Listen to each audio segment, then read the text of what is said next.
जो है वो ऑलरेडी मैंने आपको ऑलरेडी ये थ्योरम दिखाई है, याद है ना सबको? Yes students,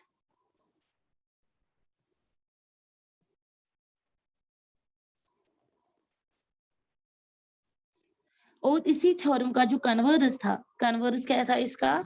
the line drawn through the mid point of one side of a triangle parallel to another side bisect the third side.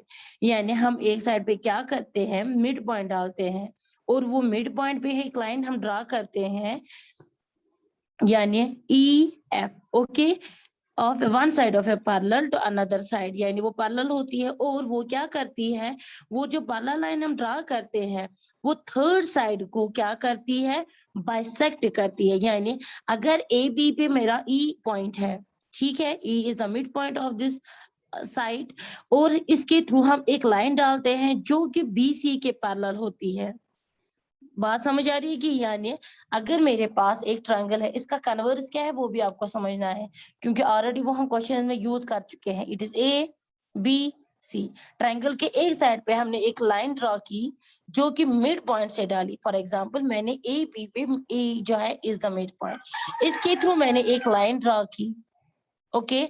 उसने क्या किया, उस लाइन को मैंने रखा नाम ई एफ, यानी ये ई एफ जो है वो पैरेलल है बी सी, और उस लाइन ड्रा, जैसे कि हमने एक लाइन ड्रा की जो कि पैरेलल है बी सी, वो उसने उसको क्या किया, जो कि ट्रायंगल का जो थर्ड साइड है कौन सा, ए सी, उसने उसको बाइसेक्ट किया, यानी ए सी को टू इक्वल पार्ट्स में उसने डिवाइड किया, और यही है इसका कन्वर्स। बात समझ आ रही है?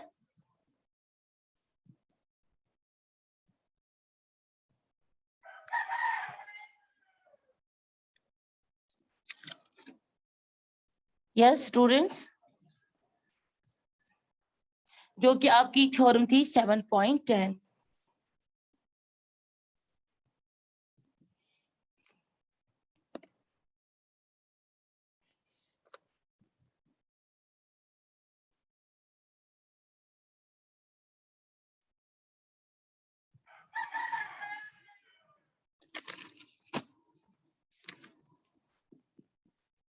और इसी थ्योरम पे हमने जो एक्सरसाइज की थी, एक्सरसाइज 7.2 के जो क्वेश्चंस थे वो भी हमने किए थे सारे।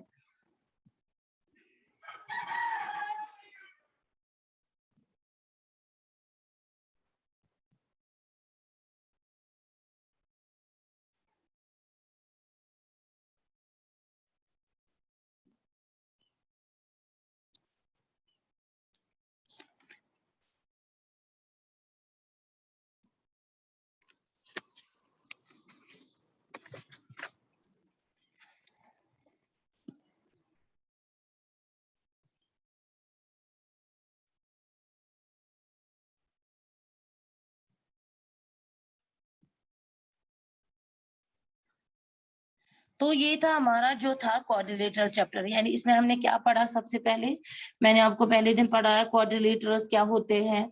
उसके बाद जैसे कि यहाँ पर आपको लिखा है समरी में, हम ऑलरेडी जो भी हमने इस चैप्टर में पढ़ चुका होता है वो यहाँ पर लास्ट में लिखा होता है कि हम, यानी समरी इसकी क्या होती है कि हमने इस चैप्टर में क्या क्या पढ़ा। ठीक है, जैसे कि मैंने आपको बोला, पहला जो है sum of the angles of a quadrilateral is 360, यानी क्वाड्रिलेटरल जो है, जो हमारे पास फोर साइडेड फिगर होती है, उसके जो चार एंगल्स होते हैं उन एंगल्स का क्या सम होता है? यस स्टूडेंट्स,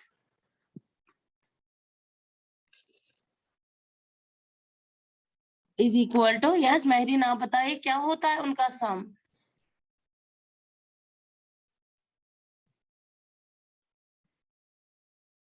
स्टूडेंट्स बताइए, आपको मैंने परसों भी बोला जो भी हमने इसमें टॉपिक्स पढ़े हैं ना, इस बार एग्जाम में वही सारा कुछ आ जाएगा। क्या है? The sum of the angles of a quadrilateral is 360, यानी क्वाड्रिलेटर के जो एंगल्स होते हैं उनका जो सम होता है वो होता है 360।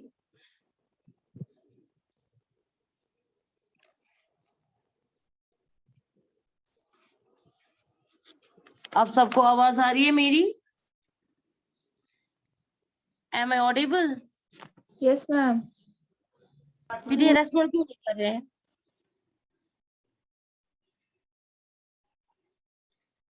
और इस चैप्टर में जो हमने पढ़ा कि एक डायगोनल जो होती है पैरेललोग्राम की, वो क्या करती है, वो डिवाइड करता है उसको पैरेललोग्राम को इट इनटू टू। फिर आप मुझे बोलेंगे मैम आपने हमें नहीं बोला था, मैंने आपको ये सारा कुछ पढ़ाया था।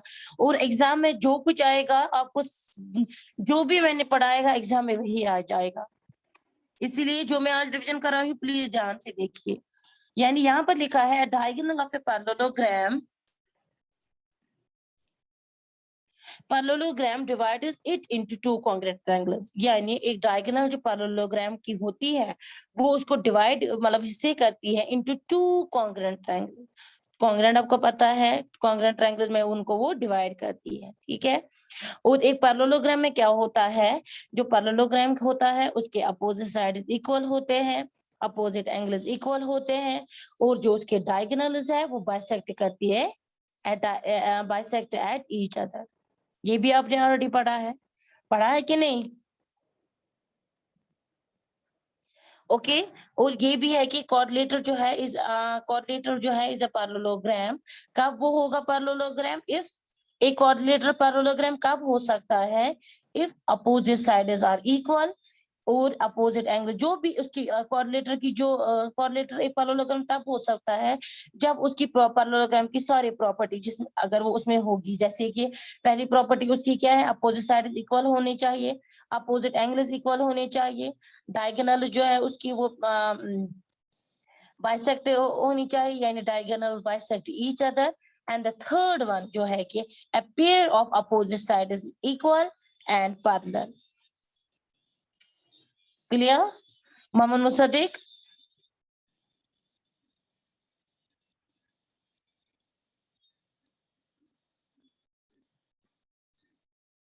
आपको मेरी आवाज आ रही है मोहम्मद मुसद्दिक?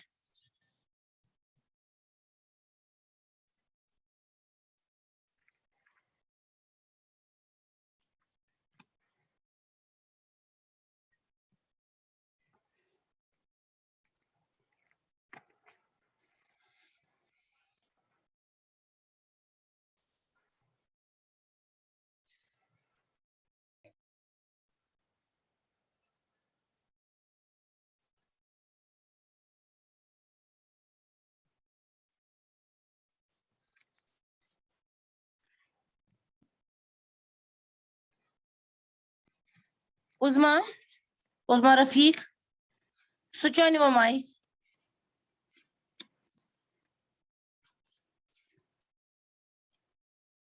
उस्मा रफीक,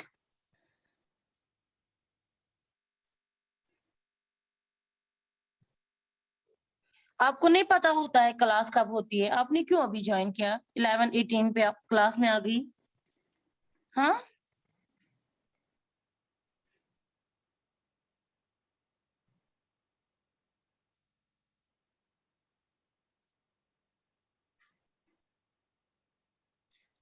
आवाज नहीं आ रही आपको मेरी?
आप सबको मेरी आवाज आ रही है? Yes ma'am. फिर क्या बोल रही है उस्मा? चलिए छोड़िए। तो स्टूडेंट्स यहाँ पर जो है मैंने आपको अभी बोला, ये जो समरी यहाँ पर है ना चैप्टर में, जो भी आपको चैप्टर में हमने ऑलरेडी पढ़ा है, प्लीज ये घर में अच्छे से रीड कीजिएगा, ताकि आपको फिर से जो भी हम इस चैप्टर में पढ़ा है वो यहाँ पर सारा कुछ लिखा है। जैसे कि यहाँ पर अभी है 5th पॉइंट जो है, diagonals of a rectangle bisect each other, यानी रेक्टेंगल सबसे पहले आपको पता होना चाहिए क्या होता है rectangle. Faizan Ayub, Faizan Ayub, switch on your mic.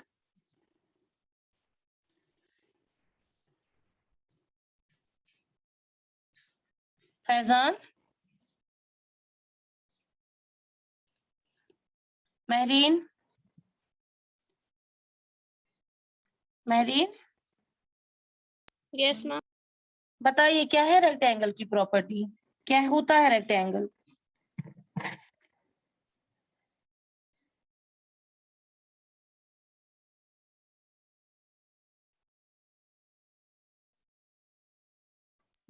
Yes, परसों मैंने बताया था आपको।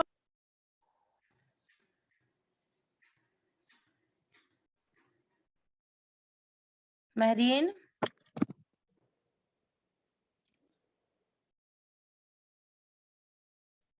बताइए डरने के बगैर।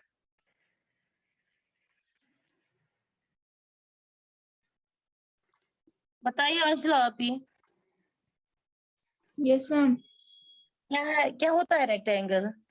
रेक्टेंगल एक पैरेललोग्राम है जिसके ऑपोजिट साइड्स पैरेलल होता है और इक्वल होता है, और उसके इंटीरियर एंगल्स 90 डिग्री होते हैं, और वो उसके जो डायगोनल्स होते हैं वो बाइसेक्ट करते हैं ईच अदर, और वो आपस में क्या होती है रेक्टेंगल की डायगोनल जो होती है, इक्वल। ओके, यहाँ पर यही लिखा है। सबसे पहले क्या है कि डायगोनल जो ऑफ रेक्टेंगल, इनमें आपको कोई भी क्वेश्चन आ सकता है, इसीलिए मैं बोल रही हूँ कि आप अच्छे से पढ़िएगा।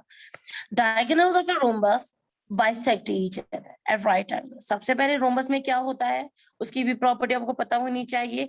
उस रोम्बस के जो सारे साइड्स होते हैं वो इक्वल होते हैं, और उसके जो डायगोनल्स होते हैं वो भी बाइसेक्ट ईच अदर करते हैं एट राइट। लेकिन यहाँ पर उसका क्या है, जो उसकी डायगोनल्स है वो बाइसेक्ट करते हैं ईच अदर, और उस वहां पर वो क्या करते हैं, एट राइट एंगल्स। ओके, इतना आपको याद रखना है।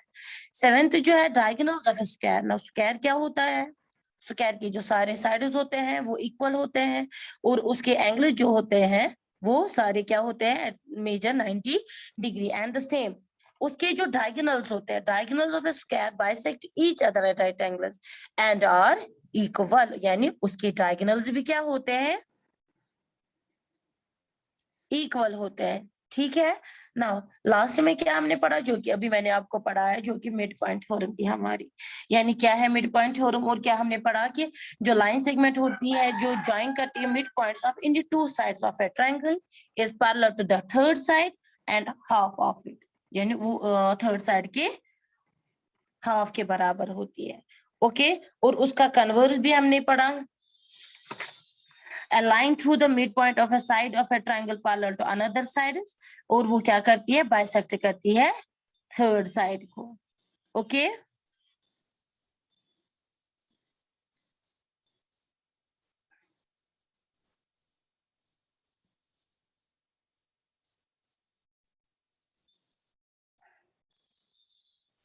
ये था हमारा पूरा जो चैप्टर था क्वाड्रिलेटरल।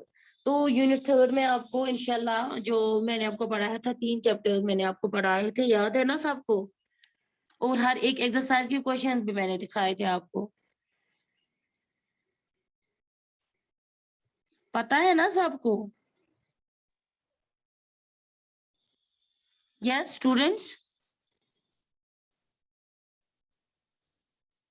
Yes ma'am. तो इंशाल्लाह आपको अभी पेपर में, शायद आपका 3rd पेपर है, वो परसों है ना, वेडनेसडे के दिन। वेडनेसडे आपका एग्जाम है ना मैथ का।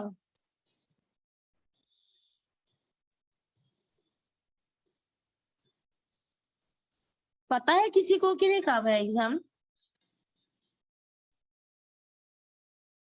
याद ही नहीं है। आसिला आपको भी पता नहीं है, आसिला। यस मैम, वेंसडे के दिन ही एग्जाम है।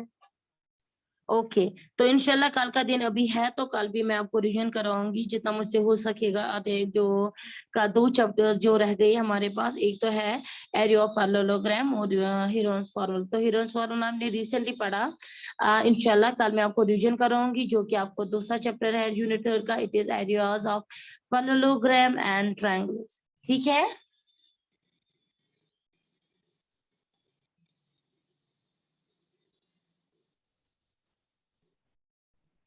तो चलिए स्टूडेंट, इंशाल्लाह आज के लिए बस इतना ही। कल मैं आपको फिर से रिवीजन करूंगी। बस इतना ही। अल्लाह हाफिज।